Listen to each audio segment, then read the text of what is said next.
তাহলে রাসূলুল্লাহ সাল্লাল্লাহু আলাইহি ওয়াসাল্লাম সমাজ পরিবর্তন করতে গিয়ে নবীজির প্রথম পদক্ষেপ ছিল সমাজে এক আল্লাহর দাওয়াত প্রতিষ্ঠা করা।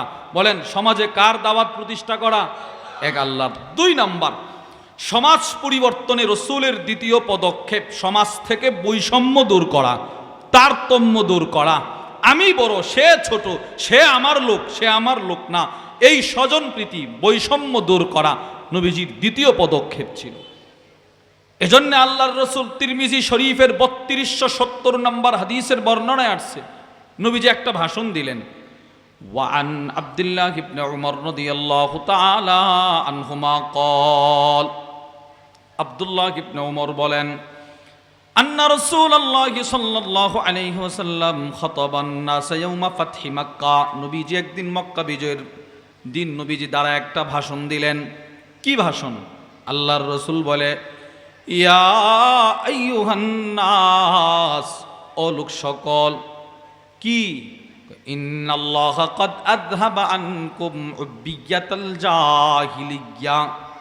আল্লাহ তাআলা তোমাদের উপর থেকে জাহিলি যুগের স্বভাব চরিত্র দূর করেছেন। সুবহানাল্লাহ। সুতরাং আর জাহিলি যুগের স্বভাব চরিত্র চলবে না, আমি রাসূল নিষেধ করে দিলাম। এবার নবীজি বলে, ফান্নাসু রাজুলান, আজ থেকে সমস্ত মানুষ 2 ভাগে বিভক্ত, এছাড়া আর কোনো তারতম্য বৈষম্য থাকতে পারে না। 2 ভাগে বিভক্ত, রাজুলুন বাররুন তাকিয়ুন কারীমুন আলাল্লাহ, একদল মানুষ জান্নাতি, একদল মানুষ মুত্তাকি, একদল মানুষ সম্মানী। আর দ্বিতীয় দল হচ্ছে রাজুলুন শাকিয়ুন হাইয়িনুন আলাল্লাহ, আরেক দল হচ্ছে হতভাগা জাহান্নামী। নাউজুবিল্লাহ বলেন। তাহলে মানুষ কই ভাগে বিভক্ত? জান্নাতি, জাহান্নামী। বলেন, জান্নাতি। এরপরে নবীজি বলে, ওয়ান নাসু বানু আদম, সমস্ত মানুষ আদমের সন্তান। ওয়া খালাকাল্লাহু আদামা মিন তুরাব, আর আল্লাহ আদমরে মাটি থেকে সৃষ্টি করছে। সুতরাং তোমরা একই বাবার সন্তান, তোমাদের মধ্যে যেন কোনো বৈষম্য না থাকে। নবীজি নসিহত করলেন। রাসূল আরো স্পষ্ট করে বলেন, সহিহ আত-তারগীব ওয়াত তারহিবের 2964 নম্বর হাদিসের বর্ণনায় আসছে, নবীজি বলেন, লা ফাদলা লি আরাবিয়্যিন আলা আজামিয়্যিন, আরবদের কোনো শ্রেষ্ঠত্ব নাই অনারবীদের উপর, অনারবীদেরও কোনো শ্রেষ্ঠত্ব নাই আরবীদের উপর, গোলামের কোনো শ্রেষ্ঠত্ব নাই মুনিবের উপর, কোনো শ্রেষ্ঠত্ব নাই গোলামের উপর, রক্ত মাংসে মানুষ হিসেবে দোকানদারের কোনো শ্রেষ্ঠত্ব নাই তার কর্মচারীর উপর, কর্মচারীর কোনো শ্রেষ্ঠত্ব নাই তার দোকানদারের উপর। নবীজি বলে গেছেন। নবী যখন বৈষম্য দূর করার জন্য এমনভাবে বলতে লাগলেন, আরবের সমাজ থেকে বৈষম্য এমনভাবে দূর হয়ে গেছে, নবীর জমানাতে মুনিব যেই কাপড় পরিধান করত, মুনিব যেই খাবার দিয়ে খাবার তরকারি দিয়ে খাবার খেত, রসুলের জমানাতে গোলামরাও সেই কাপড় পরত, সেই তরকারি দিয়ে খাবার খেত। সুবহানাল্লাহ বলবেন না? নবীজি যেইভাবে বলছে এভাবে চলছে। দৃষ্টান্ত শোনেন, মুসলিম শরীফের 1661 নম্বর হাদিসের বর্ণনায় আসছে, ওয়ানিল মা'রুর ইবনে সুওয়াইদ রাহিমাহুল্লাহু তাআলা আনহু قال, হযরত মা'রুর ইবনে সুওয়াইদ বলেন, মাররনা বিআবি যাররিন বিররাবজা, আমরা রাবজা নামক স্থান দিয়ে আবু যর গিফারির পাশ দিয়ে যাচ্ছিলাম। ওয়া আলাইহি বুরদুন, তাকায়া দেখি আবু যর গিফারির শরীরে সুন্দর একটা চাদর, সুন্দর চাদরটা পরিধান করে আবু যর গিফারি দাঁড়িয়ে আছেন। ওয়া আলা গুলামিহি মিসলুহু, ওনার পাশে ওনার গোলাম দাঁড়ানো, গোলামের শরীরেও একটা সুন্দর চাদর। সুবহানাল্লাহ। মুনিবের শরীরে যেই কালার যেই ডিজাইনের চাদর, তার গোলামের শরীরেও সেই কালার সেই ডিজাইনের চাদর।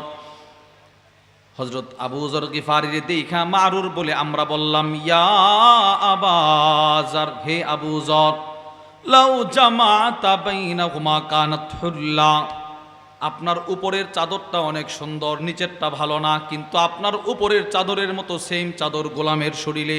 এক কাজ করেন, কি? গোলামের চাদরটা নিয়ে আসেন, নিচে পড়েন, তাহলে উভয়টা চাদর এক দেখা যাবে, একটা সেট বোঝা যাবে। বুঝেন নাই? এই মানে চাদর উপরে যেটা দিছে ওইটা অনেক সুন্দর, উপরের চাদরটা সেম গোলামের শরীরেও আছে। তো যিনারা আবু যররে দেখছে এরা বলতেছে, হে আবু যর, গোলামের চাদরটা আপনি আপনার শরীরের নিচে বেঁধে ফেলেন না, তাহলে উপরের চাদর নিচের চাদর এক জাত, এক দেখা যাবে, আপনাকে সুন্দর দেখা যাবে। এটা নিয়ে আসেন, সে তো গোলাম, এটা নিয়ে আসেন। আবু যর গিফারি কি জবাব দিল জানেন? আবু যর গিফারি বললেন, ভাই আমারও মনটায় চায় যে এই চাদরটাও আমি পরিধান করি, কিন্তু ইন্নাহু কানা বাইনি ওয়া বাইনা রাজুলিন মিন ইখওয়ানি কালাম, আমার আর আমার এই গোলামের মাঝখানে একটা দুর্ঘটনা ঘটছে। দুর্ঘটনা কি? সেই দুর্ঘটনা আবু যর গিফারি বলে, ওয়া কানাত উম্মুহু আজামিয়া, এই গোলামের মা ছিল একজন অনারবি। ফাগাইয়ারতুহু বিউম্মিহি, আমি তার মারে নিয়ে একটা গালি দিয়েছিলাম, গালি তিরস্কার করেছিলাম। ফাশাকানি ইলা রাসূলিল্লাহ, সে আল্লাহর নবীর কাছে আমার বিরুদ্ধে মামলা করে দিল, বিচার দিয়ে দিল। আল্লাহ রাসূল আমারে ডাকাইলেন, নবীর দরবারে গেলাম। আল্লাহ রাসূল আমাকে বলে, ইয়া আবা যর ইন্নাকা আমরুন ফিকা জাহিলিয়া, হে আবু যর, তুমি এমন একজন সাহাবী আমার যার ভিতরে এখনো জাহিল যুগের স্বভাব চরিত্র আছে। নাউজুবিল্লাহ বলেন। ইয়া রাসূলুল্লাহ, কি করছি আমি? তুমি তারে তার মারে তুলে গালি দিলা কেন? তার মা অনারবি, সে একটা গোলাম, তার কোনো কদর নাই? না আবু যর, তুমি কাজটা ঠিক করো নাই। হুম ইখওয়ানুকুম, আবু যর, সে যদিও গোলাম কিন্তু সে তোমাদের ভাই। সুবহানাল্লাহ বলেন।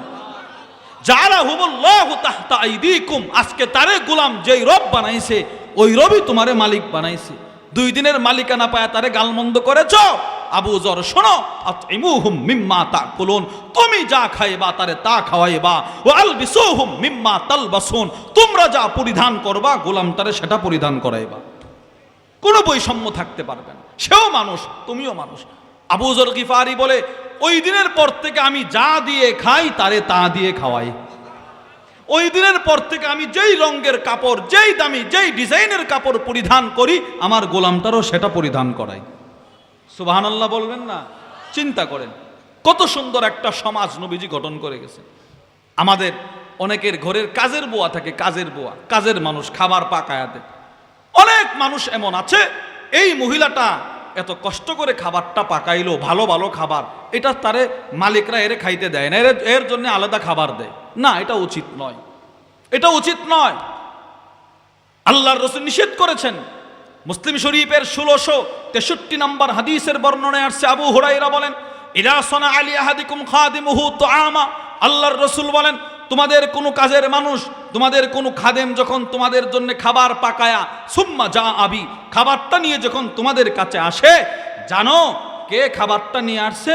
নবীজি বলেন, ওয়াকাদ উলিয়া আই কাসা হাররাহু ওয়া দুখানা, এই মহিলাটাই, এই ছেলেটাই, এই বাবুর্চি খাবারটা পাকাইতে গিয়ে আগুনের ধোঁয়া সহ্য করেছে, আগুনের তাপ সহ্য করেছে। আমি রাসূলের আদেশ হচ্ছে, ফালইয়ুকইদুহু মাহু ফালইয়াকুল, তুমি তাকে তোমার সাথে বসায়া খাবার খাওয়াও।